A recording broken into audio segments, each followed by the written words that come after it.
Assalamualaikum warahmatullahi wabarakatuh dan selamat pagi. Perkenalkan, nama saya Cecilia Trimarti dengan NIM A1L1190055, jurusan Pendidikan Kimia Angkatan 2019 Universitas Halu Oleo.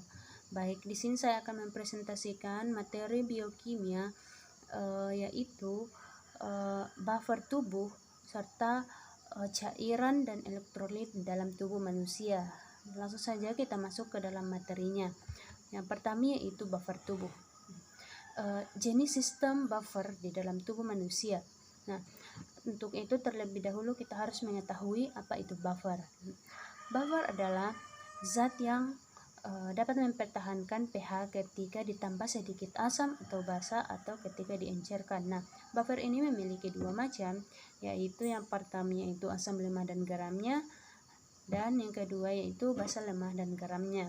Nah, buffer di dalam tubuh manusia adalah darah. Jika darah tidak memiliki buffer, maka misalnya ketika kita minum es jeruk yang kecut, tubuh akan dapat mengalami asidosis atau pH darah menjadi asam. Nah, buffer dalam darah adalah jenis buffer yang terdiri dari asam lemah dan garamnya, di mana asam lemah adalah asam karbonat atau H2CO3 dan garamnya adalah HCO3-min. Buffer tersebut dapat mempertahankan pH darah sekitar 7,35 sampai dengan 7,45. Dengan reaksinya dapat kita lihat pada slide, yaitu H2CO3 ditambah dengan OH- menjadi HCO3-min ditambah dengan H2OHCO3-min ditambah dengan H+ menjadi H2CO3. Kemudian selanjutnya yaitu untuk menjaga pH darah agar stabil, di dalam darah terdapat beberapa larutan penyangga, yaitu yang pertama penyangga hemoglobin, yang kedua penyangga karbonat, yang ketiga yaitu penyangga fosfat. Nah, kita masuk ke dalam penyangga yang pertama yaitu penyangga hemoglobin, di mana di dalam penyangga hemoglobin ini mengikat oksigen, di mana oksigen merupakan zat utama yang diperlukan oleh sel tubuh yang didapatkan melalui pernapasan. Oksigen diikat oleh hemoglobin di dalam darah, di mana O2 sangat sensitif atau oksigen sangat sensitif terhadap pH.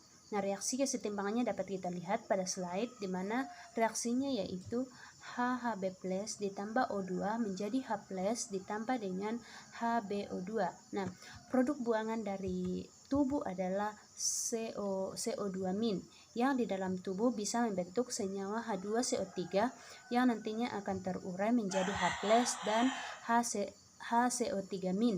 Kemudian penambahan H+ di dalam tubuh akan mempengaruhi pH, tetapi hemoglobin yang telah melepas O2 dapat mengikat H+ membentuk asam hemoglobin atau HHB+. Kemudian penyangga yang kedua yaitu penyangga karbonat. Penyangga karbonat juga berperan dalam mengontrol pH darah. Nah, reaksi kesetimbangannya dapat kita lihat pada slide, di mana reaksinya yaitu H+ ditambah dengan HCO3- menjadi H2CO3 menjadi H2O ditambah dengan CO2. Perbandingan molaritas HCO3- terhadap H2CO3 yang diperlukan untuk mempertahankan pH darah yaitu 7,4 adalah 2:1. Jumlah HCO3 yang relatif jauh lebih banyak itu dapat dimengerti karena hasil metabolisme yang diterima dari darah lebih banyak yang bersifat asam. Kemudian yang ketiga yaitu penyangga fosfat. Nah, penyangga fosfat merupakan penyangga yang berada di dalam sel. Penyangga ini adalah campuran dari asam lemah H2PO4- dan basa konjugasinya yaitu H2PO4-diamin. Jika dari proses metabolisme sel dihasilkan banyak zat yang bersifat asam, maka akan segera bereaksi dengan ion HPO4-, di mana reaksi kesetimbangannya dapat kita lihat pada slide, yaitu HPO4 2- ditambah dengan H+ akan menghasilkan H2PO4-. Kemudian, dan jika proses metabolisme sel menghasilkan senyawa yang bersifat basa, maka ion H+ akan OH+ akan bereaksi dengan H2PO4. Dapat kita lihat, reaksinya dapat kita lihat pada slide, yaitu H2PO4- ditambah dengan OH- menjadi HPO4 2- ditambah dengan H2O. Kemudian sehingga perbandingan H2PO4- dengan HPO4 2- selalu tetap, dan akibatnya pH larutan tetap penyangga ini juga ada di luar sel tetapi jumlahnya sedikit. Selain itu, penyangga fosfat juga berperan sebagai penyangga urin. Kemudian selanjutnya yaitu pengaturan sistem kesetimbangan asam basa. Nah, pengaturan sistem kesetimbangan asam basa di sini terdiri di atas 3 bagian, yaitu yang pertama itu cairan intra dan ekstrasel, kemudian sistem pernafasan, dan sistem pengaturan ginjal. Ya, kita masuk ke dalam yang pertama, bagian pertama yaitu cairan intra dan ekstrasel, di mana pengaturan sistem kesetimbangan asam basa ini di dalam pada cairan intra ekstrasel, pengaturan konsentrasi ion hidrogen ekstraseluler melibatkan jauh lebih banyak daripada eliminasi sederhana ion-ion hidrogen oleh ginjal, tetapi juga mekanisme penyangga asam basa yang melibatkan darah, sel-sel, dan paru-paru yang berguna untuk mempertahankan konsentrasi ion hidrogen di dalam cairan ekstraseluler dan intraseluler. Kemudian yang kedua pada sistem pernafasan, yaitu di mana mengatur pembuangan CO2 dari pembuangan ekstraseluler. Kemudian yang ketiga yaitu sistem pengaturan ginjal. Ginjal yang mengekresi urin asam atau urin alkalin sehingga menyesuaikan kembali konsentrasi ion hidrogen cair ekstraseluler menuju normal selama asidosis dan alkalisis.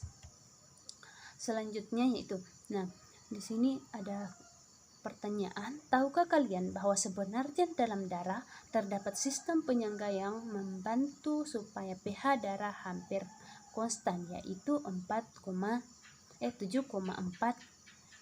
Jelaskan. Jawabannya di sini yaitu ya. Sistem penyangga itu merupakan larutan penyangga. Nah, larutan penyangga sangat dibutuhkan untuk mempertahankan keadaan pH, karena apabila terlalu asam atau terlalu basah dapat menimbulkan berbagai masalah. Nah, misalnya begini, apabila pH kurang dari 7,0 atau lebih dari 7,8, maka akan berdampak buruk pada kesehatan tubuh. Disinilah ion hidrogen atau bikarbonat dan asam karbonat berperan. Nah, jika darah kurang dari 7,4, tubuh akan mengekresikan asam karbonat.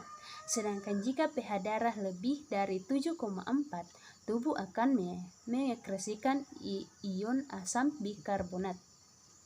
Kemudian kita masuk ke dalam materi yang kedua, yaitu cairan dan elektrolit dalam tubuh manusia. Nah, yang pertama yaitu peran air dalam tubuh. Nah, air mempunyai peran yang begitu penting dalam pengaturan suhu di dalam tubuh. Nah, salah satu fungsi air adalah menghasilkan, menyerap, dan menghantarkan panas ke seluruh bagian tubuh untuk menjaga kestabilan suhu tubuh. Kemudian selain berperan dalam menghasilkan, menyerap, dan menghantarkan panas dalam tubuh, air juga punya peran dalam mendinginkan suhu tubuh melalui produksi keringat. Perlu diketahui bahwa keringat